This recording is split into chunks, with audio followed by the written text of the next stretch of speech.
અમારે ત્યાં સર્વિસના કામ માટે આવી છે. એસીનું કામકાજ છે.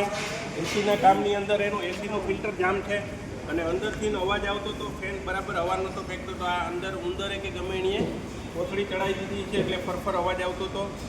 એર ફિલ્ટર છે, તો એર ફિલ્ટર પૂરી રીતના જામ છે. આ એર ફિલ્ટર નાખવું પડે એમ છે. અને પ્લસ બીજા નંબરમાં એક પ્રશ્ન હતો, ગાડી દબાતી હતી, પિકઅપ નહોતું એના માટે. અને ત્રીજો પ્રશ્ન છે, અમારી ગાડી જનરલ ચેકઅપ સર્વિસ કરવાની છે.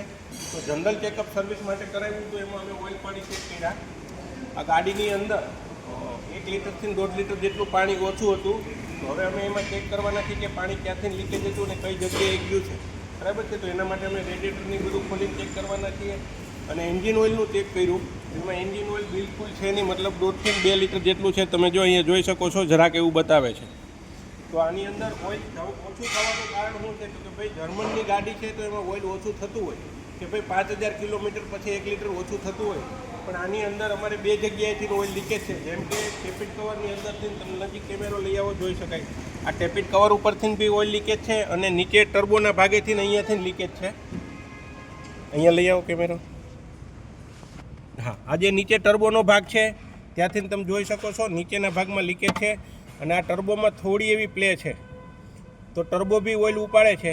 તો આપણે એમાં આગળ જોશું, ચેક કરશું, સર્વિસ કરશું અને જોઈ અને પછી કહેશું કે ભાઈ એમાં શું કરવું પડે એમ છે એના માટે. અને પાછળ આવો તો અમે ગાડીની કન્ડિશન બતાવીએ કે શું થાય. બહુ બધી વખત ગાડી જ્યારે ચાલતી હોય છે ઇન્ડસ્ટ્રી એરિયાની અંદર, તો તમે જોઈ શકો છો આ પાછળના ભાગમાં દોરા લાગી ગયેલા છે. ત્યાં દોરા લાગી ગયા એટલે એનાથી છે ને ગાડી જામ ચાલે છે. મતલબમાં જેટલી ગાડી ફ્રી ચાલવી જોઈએ એ નથી ચાલતી.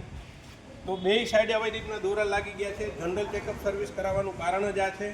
ટોટલી ગાડીના વ્હીલ ખોલી અને ચેક કરવામાં આવે અને પરફેક્ટ ચેક થાય તો જ ખબર પડે શું પ્રોબ્લેમ છે શું નથી. તો આપણે આ ટર્બોનું એનું છે, એના માટે આપણે કસ્ટમર પાસે પરમિશન લેશું અને જો એ અમને પરમિશન આપશે તો આપણે એમાં આગળ કામ વધારશું. Thank you.